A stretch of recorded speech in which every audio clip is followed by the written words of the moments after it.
The gospel truth about supersizing your business. Sharon Horne-Ellstrom here, and our idiom, our expression today for supersize your business is the gospel truth. Now, this idiom in its current form originated in the 1600s. It talks about biblical truths, and it originally meant biblical truth. And around the 1800s, the nature of it changed, and it started to mean and be applied to any kind of truth. Anytime we were telling the absolute truth, the indisputable truth, we were using the gospel truth, or take it as gospel is another way of expressing this thought, this idiom.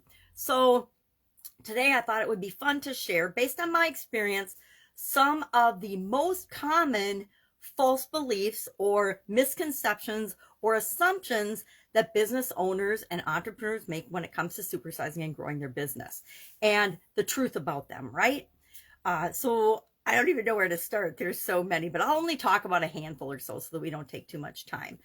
So and share in the comments below a misconception or a false belief that you have had or might still have about growing and building and supersizing your business. Number one, I would say, is people that are building their business often believe it's going to be much more complicated and harder than it has to be. We as humans like to overcomplicate things. So instead of keeping things simple and following a simple growth strategy, we come up with some or buy into some coach's program of a super complicated way of building and growing and supersizing our business.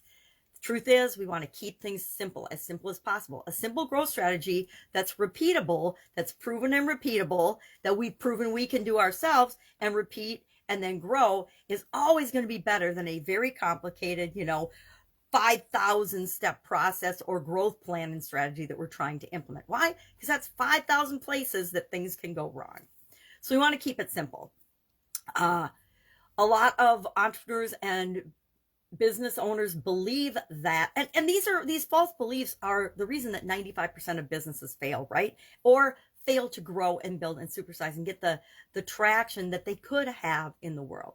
Another misconception or another belief is that somehow when it's time to grow, you'll just know it. And that when the timing is right, you'll just take off. When the opportunity comes, you're just going to explode. The truth is, timing's never going to be absolutely perfect. There's no such thing as perfect timing. It's like people that will wait and wait and wait to start their business. The same thing happens once you're in your business. You've taken that leap of faith, you've jumped, you've started to create your business, and then you're like waiting and waiting and waiting for the perfect time to grow your business. There won't be a perfect time. The time to grow your business is now, and to always be working toward growth. Another belief that a lot of business owners have is, I'll just start small, and then once I get the small thing figured out, I'll just replicate it and grow it.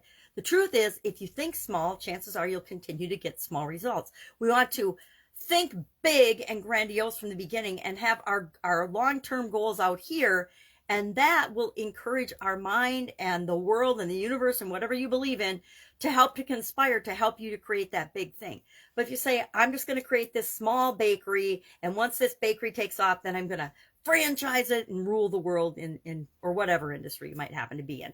But the truth is, if you think about only having that small bakery, you may only ever have that small business, that small bakery. So think big from the beginning, right? Think about, if it were a perfect world, what would I create? And then start moving toward that. Another false belief a lot of people have is they believe that they think like their customer.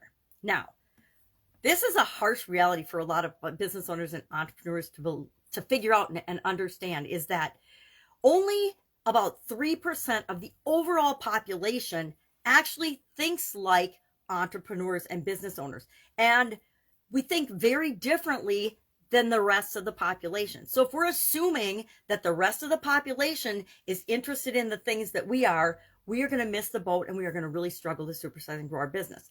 Our job is to figure out what the people we serve want and need, and serve it up to them and give it to them in the way that they want it, not in the way that they need it, the way they want it.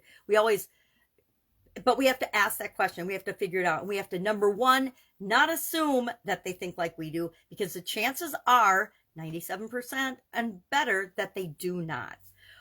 What's another one? Keep it simple. Think big. Think and serve your customers. Really, business success and business growth is as simple as finding your group of people, really understanding them, and then giving them what they want, serving them what they want. And that's how we supersize and grow our business. I covered, I think about 10 days ago, we talked about the acts of God or something was our idiom. And I shared 12 different biblical principles that we can apply to our business to help it to grow and supersize. Could go back and revisit that. But Proverbs, and I'm going to read this because I thought it was pretty good. Proverbs 23:7 says, "For as he thinketh in his heart, so is he." If you believe you will build a thriving business in your heart, you will. So let's end with that. Success is up to you. That would be my other one. Outside forces, outside things, people are always going to tell you.